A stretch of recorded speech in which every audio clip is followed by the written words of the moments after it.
At first, it doesn't make sense. But the longer you stay, the more it does.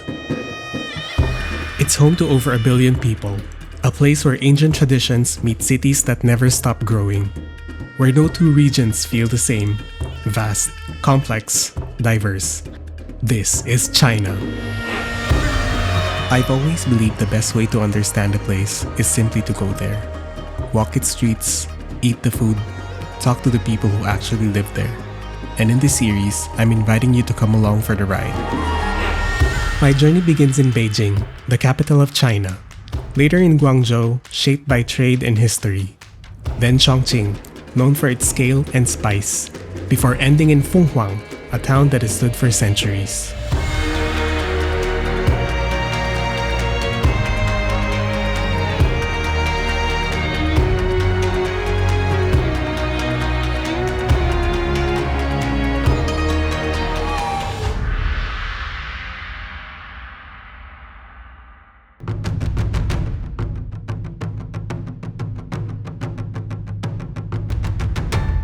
My first time in China starts in Beijing. And like most first impressions, it can feel overwhelming. The scale, the speed, the constant movement.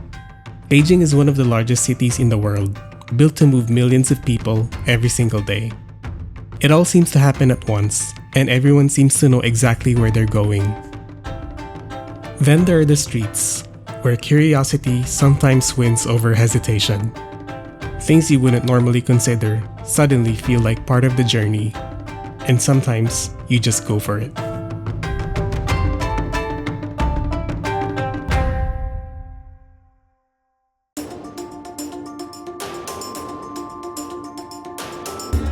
Just outside the city, everything slows down, and you start to realize how much history sits behind everything you're seeing. It's easy to think of China as modern until you're standing in something that's been here for centuries.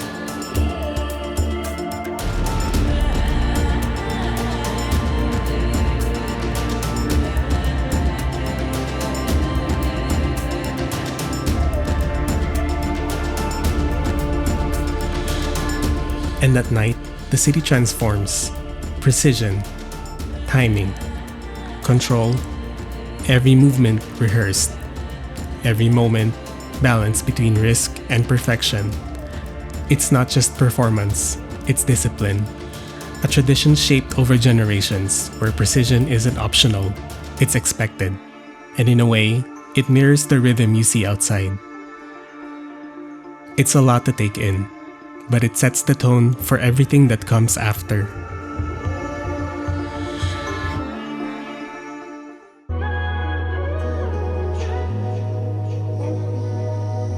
China isn't the place you see all at once. It takes time, and sometimes a return. And when you come back, the experience starts to shift. In southern China, Guangzhou has long been a center of trade, connecting the country to the outside world for centuries. The pace is still there, but the atmosphere is different, less overwhelming, more familiar in its pace. There are parts of the city where things slow down. Tree-lined streets, old buildings, a quieter side, hidden in plain sight. And even in a place this busy, there are moments of stillness. People come here not to rush, but to pause, to light something and leave it behind. And like anywhere, the day begins with something simple.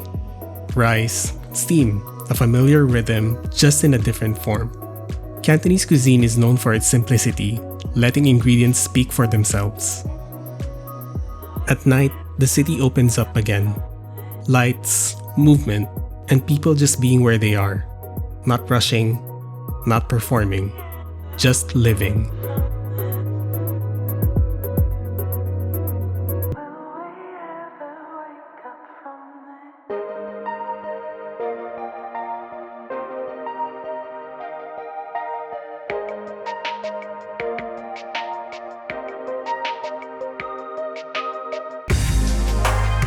Then comes Chongqing, and the place shifts again.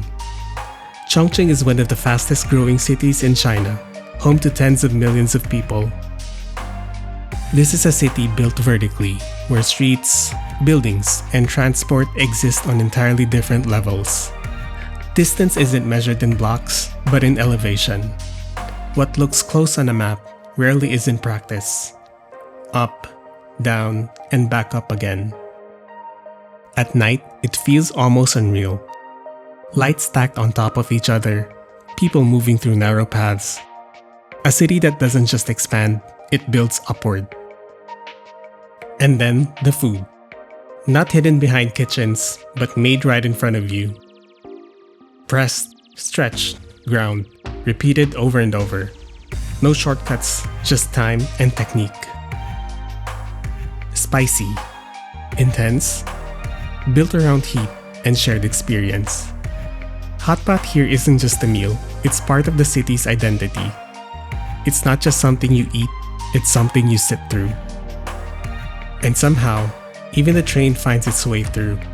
Straight through the buildings, like it's always been part of them.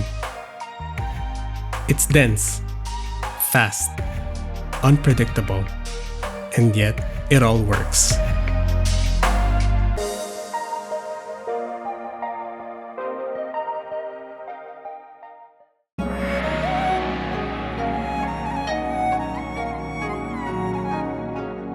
And gradually, the pace begins to slow. Fenghuang is an ancient town, preserved along the banks of the Tuojiang River. Time moves differently here. Wooden bridges, quiet water, a rhythm that doesn't compete with anything else. At night, everything begins to quiet down. The lights settle over the river, and the noise slowly fades away. What was once busy now feels distant.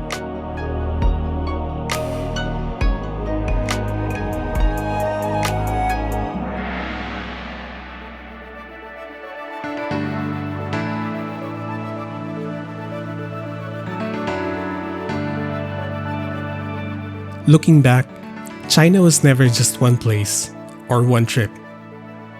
It was moments spread across time.